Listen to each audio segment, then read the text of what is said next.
Yes, the last video. Here we are, and I just have to say that my body is a miracle healer.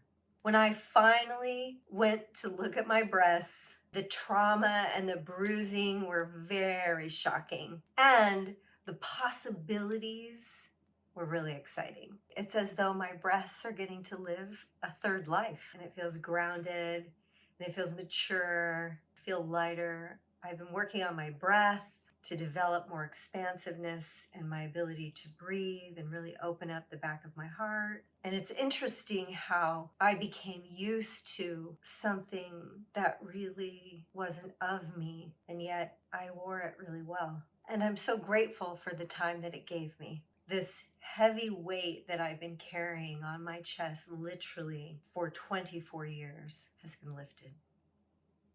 The surgery went smooth, and my healing process is also going smooth. I had my 3-week checkup at 2 weeks, and the doctor and the nurse were astonished at how far my healing had progressed in a shortened time period. They thought I was at my 3 weeks and thought it was healing beautifully, but then when they realized it was at 2 weeks, they were like, what? So I did a lot to prepare my body, my mind, and my soul for this surgery, including doing an internal cleanse before surgery. I changed my food intake and I did a cleanse called the Clean Program to detox my system and create more alkalinity in it. I began that about 8 weeks prior to surgery. Amazing things happen to our system when we remove acidic foods, drinks from our intake. When we care for ourselves,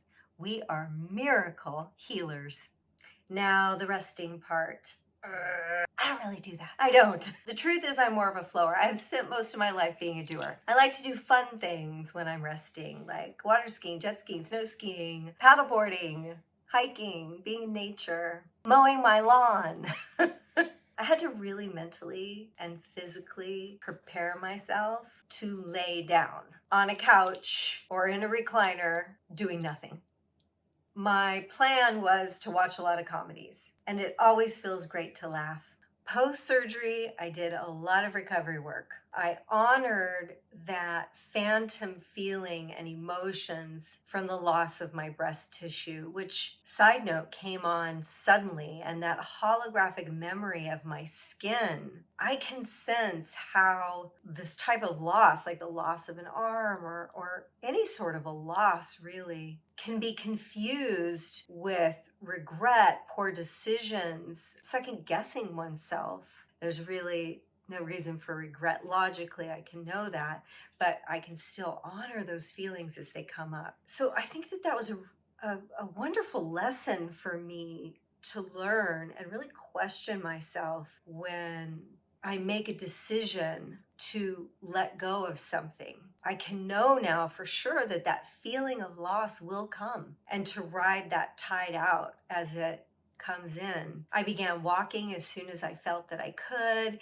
In the beginning, I went short distances, and as I felt more energy and more oof to keep going, I did. I went for longer walks. At the end of the first week, I received my first cranial sacral and polarity therapy session where I experienced a lot of nervous system releases. Heat was coming out of my body. Around day 10, I went to a chiropractic session and we did light therapy on my incisions along with skeletal and structural alignment. And at week 3, I began hiking up hills again. It went pretty fluidly, and I felt like that rush of energy come flooding back into my body and my skin, color, and my tone. I could see vibrancy right away after the surgery. My energy is just coming back to me like a flooding river.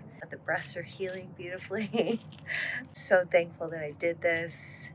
The left implant had exploded and we don't know when, and it was leaking silicone throughout my system.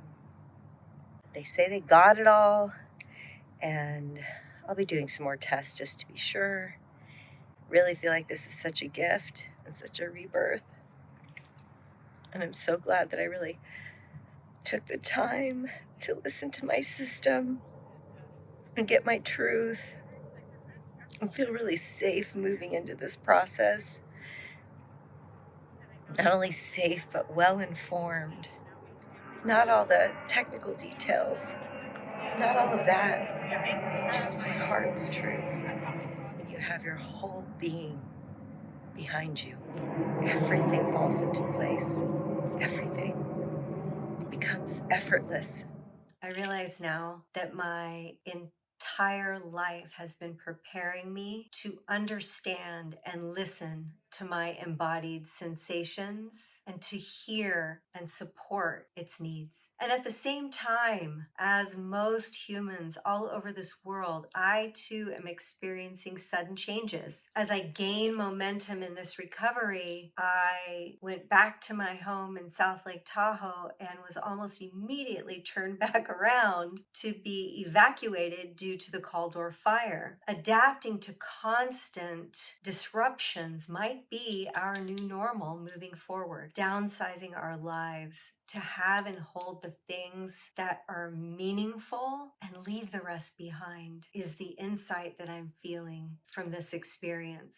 I mean, do you really want to spend time on social media or gift your energy to friends or family members who constantly take without giving back? I personally want to spend it doing things I enjoy with people who lift me up.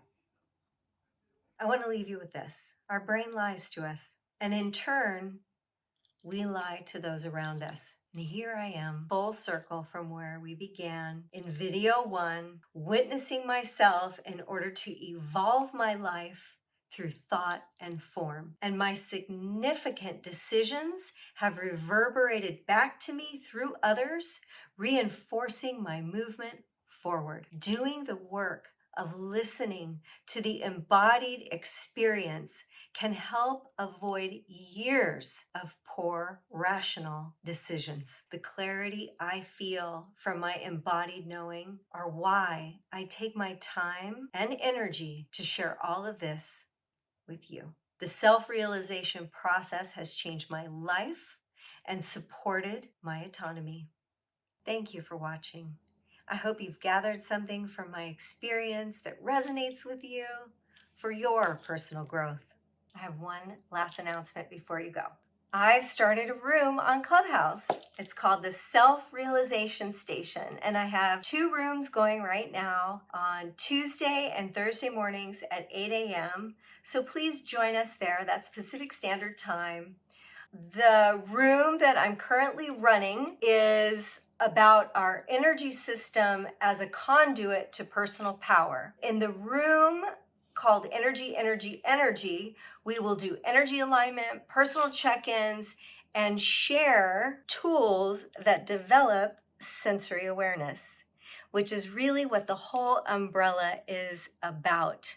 We're offering experiences here at the Self-Realization Station, not just people talking at you, but actual experiences in every single room, no matter what we're doing or where you are, whether you're in the audience, on the stage, everyone participates and benefits at the Self-Realization Station.